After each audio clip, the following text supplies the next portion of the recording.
हमदर्दी से शहीद किया।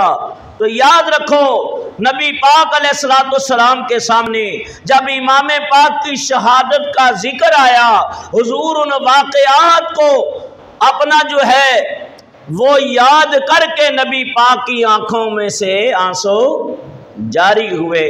तो याद रखो वो वाक़यात सुन के जिस्म लर्जा बर अंदाम होता है, रूह कांपती है कि कलमा पढ़ने वाले, नमाजें पढ़ने वाले, अजानें देने वाले, अहले बैत की मोहब्बत का दावा करने वाले उन बेदीनों ने, जालिमों ने इमाम पाक को शहीद किया। तो इसलिए आंखों से आंसू जारी हो जाते।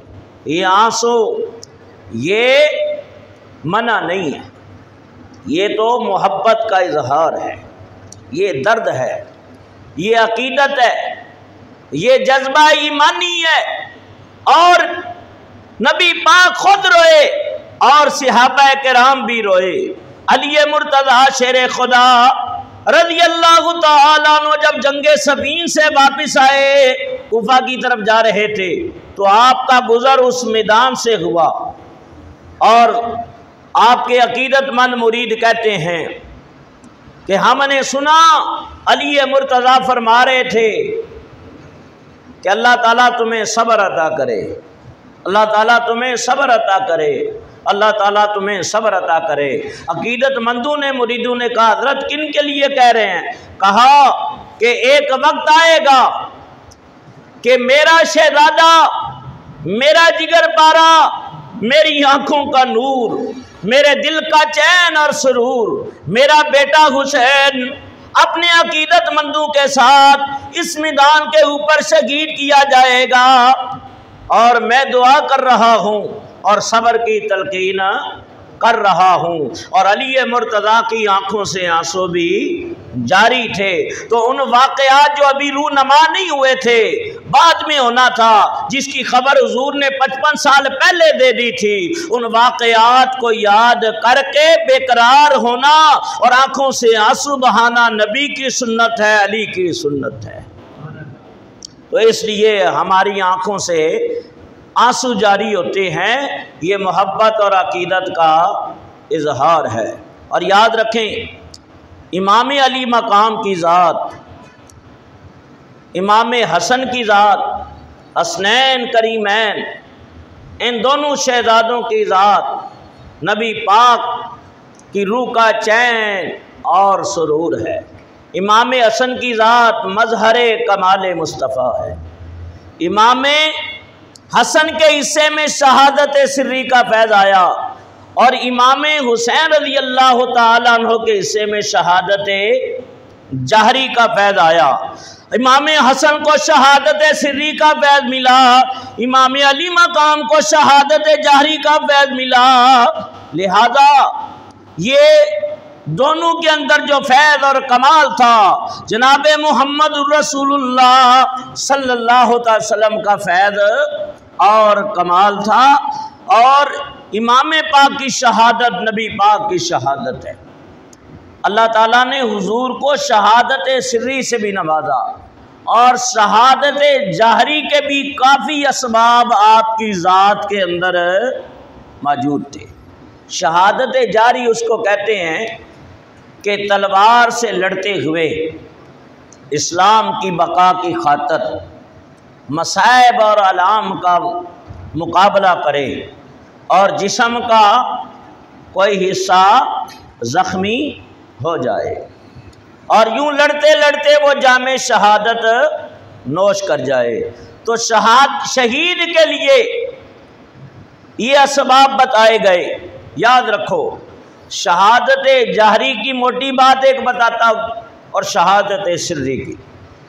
शहादत जाहरी जो है जिस्म का कोई हिस्सा उसका ज़ख्मी होना और ज़ख्मी होने के बाद उनमें से एक शर्त ये है कि उसकी रूह निकल जाए।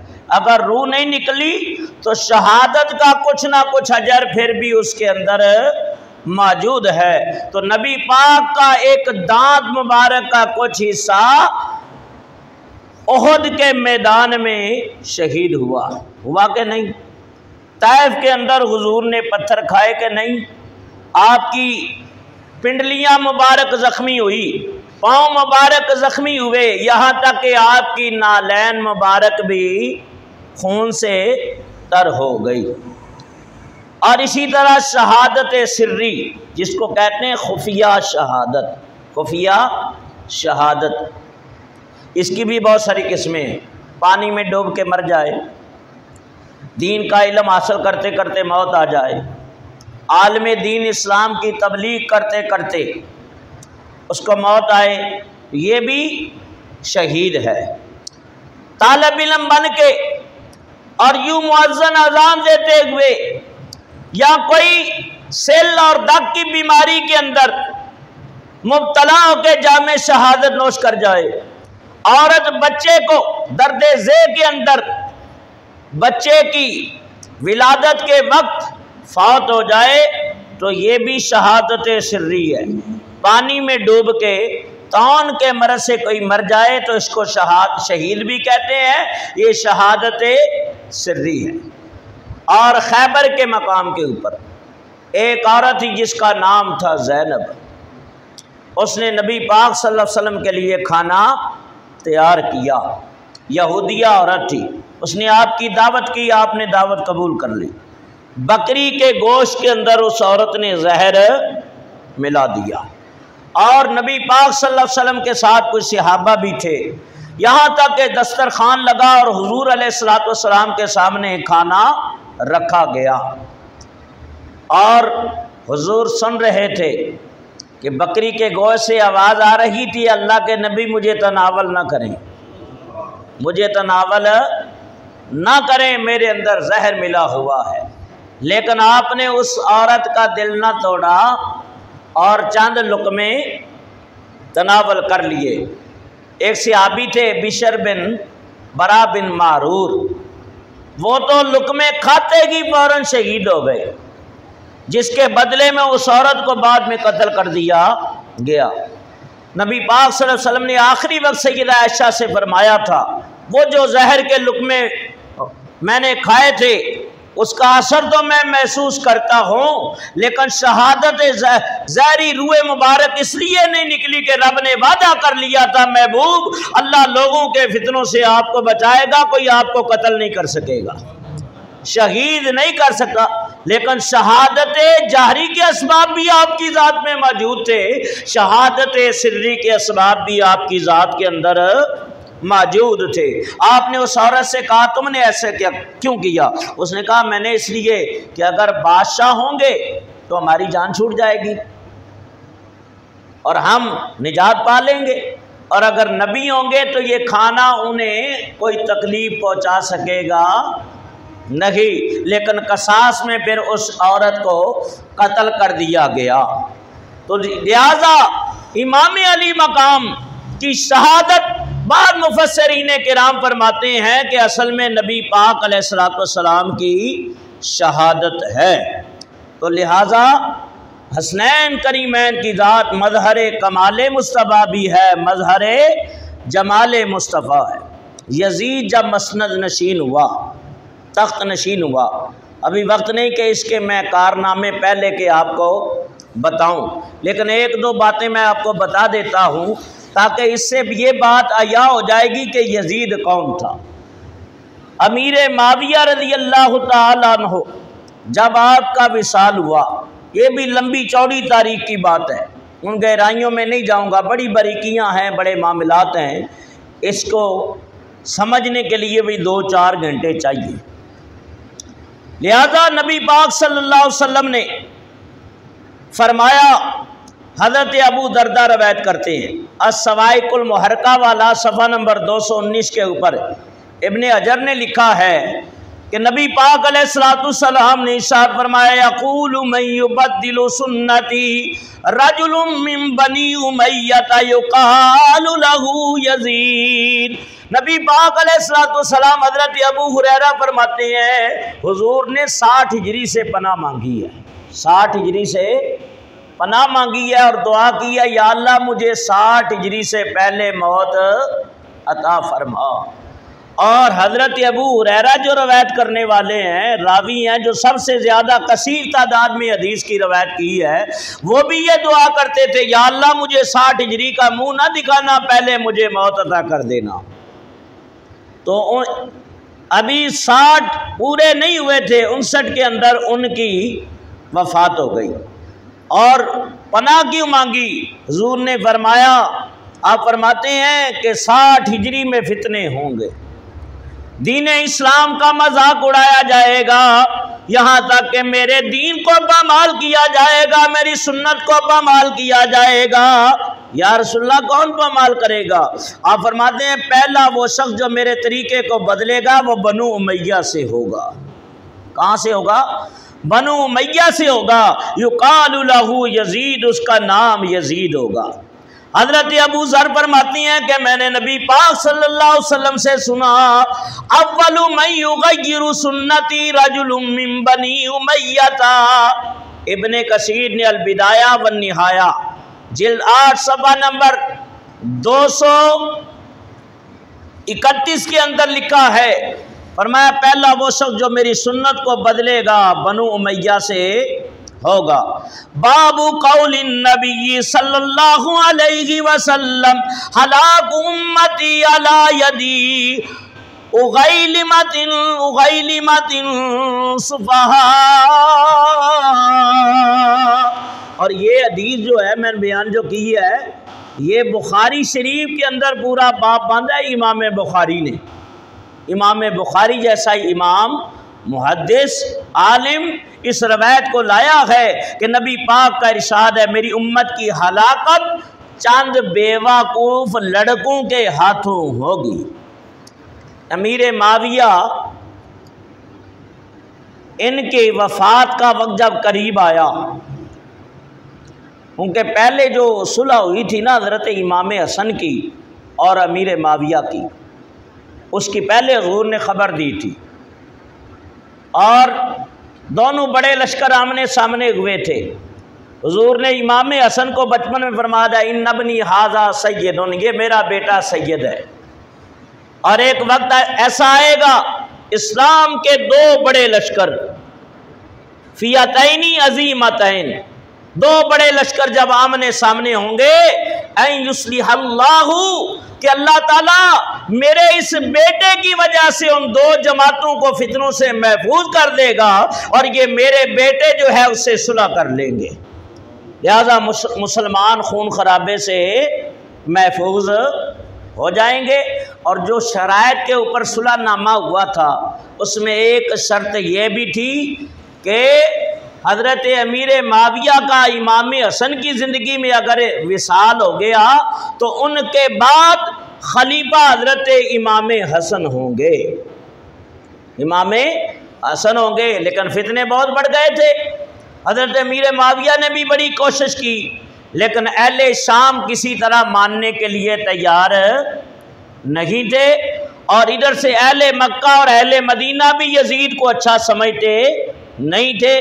बाप की मौजूदगी में भी ये फिस्को फजूर करता था और छुप छुप के करता था। बहुत सारे लोग ये रवायत भी लाते हैं, नहीं जी वो तो हुजूर ने ये फरमाया था, बुखारी के अंदर हदीस है, नबी पाक सल्लल्लाहु अलैहि वसल्लम फरमाया जो कुस्तुनिया पे पहला हमला करेगा मगफूर अल्लाहुम, वो जमात बख्शी हुई है, अल्लाह की तरफ से उन्हें जन्नत की बुशारत है।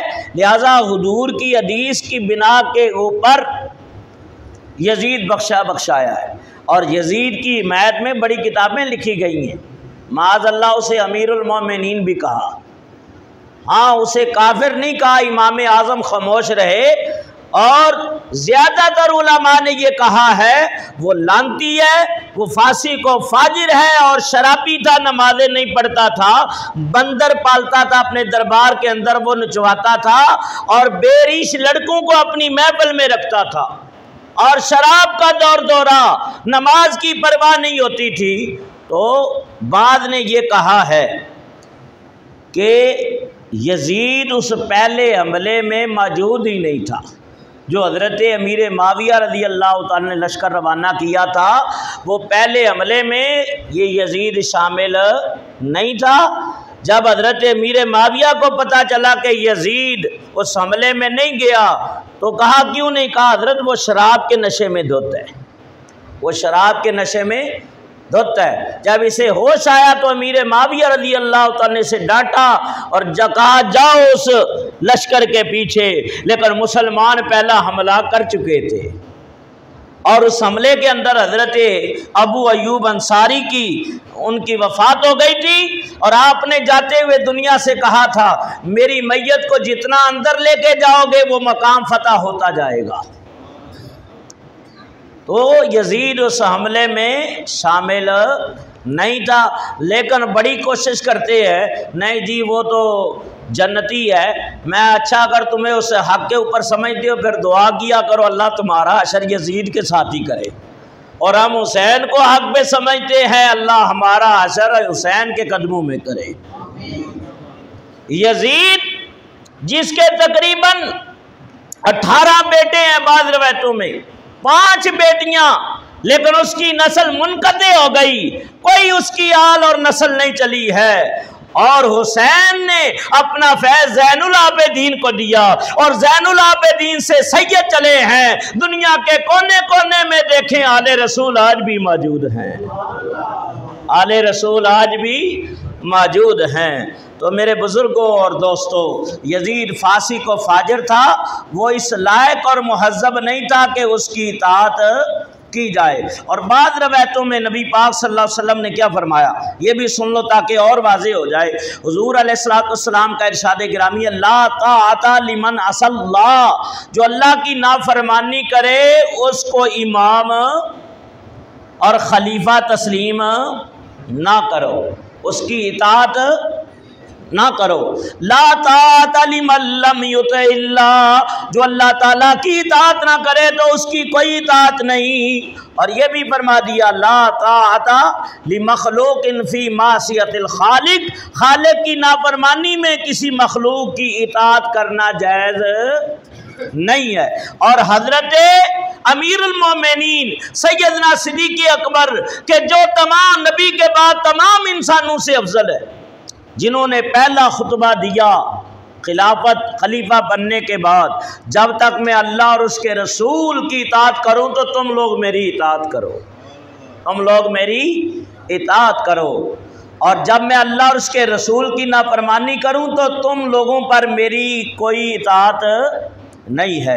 जबकि वो जन्नती थे लेकिन फिर भी तंबीह फरमाई अगर मैं अल्लाह और उसके रसूल के रस्ते की मुखालफत करूं तो फिर मेरी इताअत करना तुम्हारे ऊपर लाजिम नहीं है। एक और रवायत सुनो, हजरत अमीरुल मोमिनीन अली मुर्तज़ा आप अपने खुतबे में इरशाद फरमाते हैं, कंजुल अमाल की रवायत है 5वीं जिल्द सफ़ा नंबर 466, आप फरमाते हैं जो हुक्म मैं तुमको अल्लाह की इताअत के बारे में दूं, मेरा वो हुक्म मानना तुम पर लाजिम है, खा तुम्हें वो मेरा हुक्म पसंद हो या ना हो।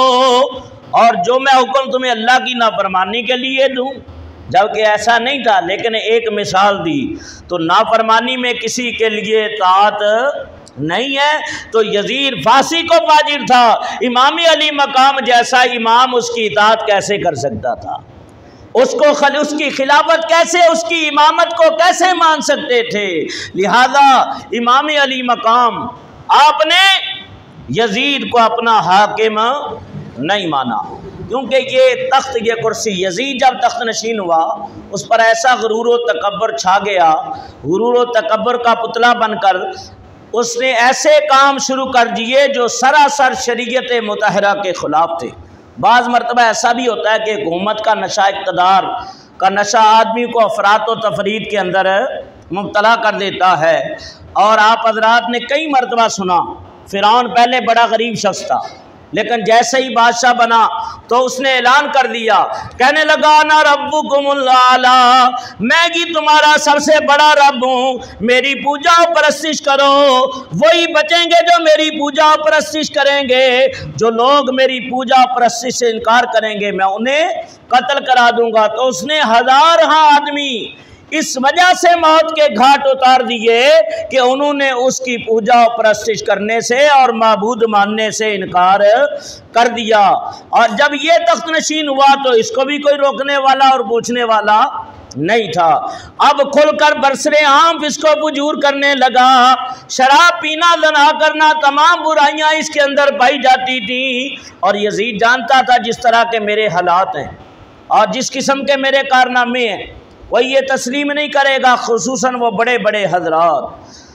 और हज़रत अब्दुल्ला बिन उमर, अब्दुल्ला बिन ज़ुबैर, हज़रत इमाम अली मकाम, दीगर जलीलुल कदर सहाबा किराम, अकाबरीन सहाबा तो दुनिया से रुखसत हो चुके थे, उनकी औलादें मौजूद थी या ताबईन मौजूद थे, क्योंकि ये 60 हिजरी का वाक़या है और 61 हिजरी के अंदर इमाम अली मकाम करबला में पहुँचे हैं।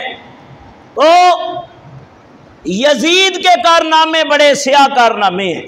तारीख़ इस्लाम के अंदर ऐसा जुल्म और सितम और ऐसी सियागी और शरीयत का जो मजाक उड़ाया गया, किसी दौर में मुसलमान हुक्मरान के नहीं मिलता जो यजीद ने कारनामे अंजाम दिए हैं। यहाँ तक कि उसको पता था ये बड़े बड़े हजरात हैं और तख्त पर बैठते ही उसने हाकिम मदीना वलीद बिन उकबा को ख़त लिखा कि इन बड़े बड़े हजरात से मेरी बैत तलब करो, अगर ये कर लें तो ठीक है, वरना इनसे लड़ा जाए, और ताकि ये मेरी राह में जो बड़ी बड़ी चट्टानें हैं ना वो हट जाएं और मेरी हुकूमत और इक़्तिदार का मामला साफ हो जाए। लिहाजा उसने बैत तलब की। अब्दुल्ला बिन ज़ुबैर, अब्दुल्ला बिन उमर, ये तो बगैर मिले हाकिम मदीना से ये मक्कातुल मुकर्रमा तशरीफ ले आए। हज़रत इमाम अली मकाम आप हाकिम मदीना वलीद के पास तशरीफ़ ले गए और उसने यजीद का पैगामनामा दिया और कहा, जी यजीद ने आपसे बैत तलब की है और आपका क्या इरादा है। हज़रत इमाम अली मकाम आप फरमाने लगे, ए वलीद बिन उकबा, तू जानता है मैं कौन हूँ। मैं अली मुर्तज़ा का शहज़ादा हूँ। मैं उस बाप का बेटा हूँ जो हैदर करार है, फातह खैबर है, जिसको नबी पाक ने असदुल्लाह गिल-गालिब का लक़ब अता किया। मैं उस बाप की मौजूदगी में उसकी गोद में परवान चढ़ा हूँ। मैंने उनके इल्म को भी सुना, उनकी सोबत के अंदर भी रहा और मैंने हज़रत सैयदना सिद्दीक़ अकबर की भी ज़ियारत की, उमर फारूक, उस्मान गनी, दीगर जलीलुल कदर सहाबा किराम की ज़िंदगियों को भी देखा है। और मेरे बाप ने कभी फांसी को फाजिर के हाथ में हाथ नहीं दिया। मैं उस बाप का बेटा हूँ, अली मुर्तज़ा शेर खुदा, जिसने जब भी बैत की है हज़रत सैयदना सिद्दीक़ अकबर की है, और जब भी बैत की है फारूक आज़म की है, जब भी बैत की है उस्मान गनी की है। इतने मुकद्दस बाप का बेटा होके एक फांसी को फाजिर की बैत कर लूँ, ये मेरे लिए मुनासिब नहीं है। यजीद इस लायक और मुहज़्ज़ब नहीं है। उसके कारनामे ऐसे हैं कि मेरे जैसा इमाम कतन उसकी बैत करने के लिए तैयार नहीं है। आपने इनकार कर दिया और आपकी ये ही शायान शान था। देखो, अगर आप इकरार कर लेते, माल दुनिया का आपके कदमों में ढेर हो जाता, जान बच जाती, ख़ानदान बच जाता, लेकिन याद रखिए इस्लाम का निज़ाम दरम बरम हो जाता। इमाम अली मकाम ने अपने अमल से अपनी बुलंदी किरदार का सबूत पेश किया और लोगों के ऊपर अपना मकाम वाज़े कर दिया और ये साबित कर दिया हुसैन हज़ारा तकलीफें बर्दाश्त कर सकता है, अपने सीने पे तीरों तलवार खाना गवारा कर सकता है, यहाँ तक कि अपने बच्चों को राहे खुदा में कुर्बान होते हुए तो देख सकता है, लेकिन नाना के दीन का नक्शा बिगड़ते देख सकता नहीं। लो मियाँ, हालात इस कदर ख़तरनाक सूरत इख्तियार कर गए कि इमाम पाक को वो मदीना छोड़ना पड़ा जिसके अंदर उनके नाना जान का रोज़ा था, उनके नाना जान का रोज़ा था। वो मदीना जिसके लिए लोग दूर दराज से सफ़र करते हैं, हज़ार रुपए खर्च करते हैं, दिरमो दिनार खर्च करते हैं, हज़ार रुपए खर्च करते हैं। और आजकल तो हज़ारों की बात नहीं है, आजकल तो लाखों की बात है। मियाँ, आजकल तो हज करना भी बड़ा मुश्किल हो गया। वही मदीना जिसके लिए लोग दूर दराज से सफर करते हैं, अपने कारोबार को बंद करते हैं, अपने अजीजों अकरबा की जुदाई को बर्दाश्त करते हैं, वही मदीना छुड़ाया जा रहा था। किससे? जो खुद मदीने का वाली था। अल्लाह अल्लाह, नबी पाक की आंखों का तारा था। आप नाना मुस्तफ़ा सल्लल्लाहु अलैहि वसल्लम के रोज़ाए अनवर के ऊपर, कब्र अनवर के ऊपर तशरीफ़ ले गए।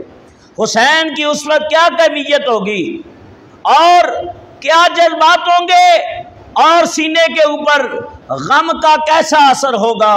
रात हो गई, नाना मुस्तफ़ा की बारगाह में हाजिर हुए और सलाम अर्ज किया। मज़ारे मुस्तफ़ा पर शाम होते ही इमाम आए, इजाजत की गरज से आखिरी करने सलाम आए। कहा रो कर सलाम ताजदारे आलम इनका, सलाम सैयद आलम, सलाम सलवर ज़ीशा। जरा देखो तो चेहरे से उठा कर गोशाए दामा, हुसैन इब्ने अली पर तंग है तैबा की अब गलियां।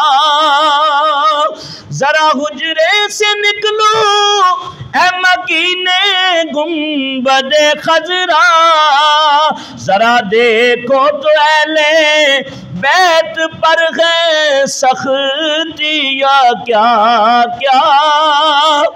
और फिर रोते हुए अर्ज करते हैं, मैं कुर्बा है मुझे नाज़ो नईम से पालने वाले, मसाइब आने वाले दम ज़दन में टालने वाले। हमारी बेकसी दरमाद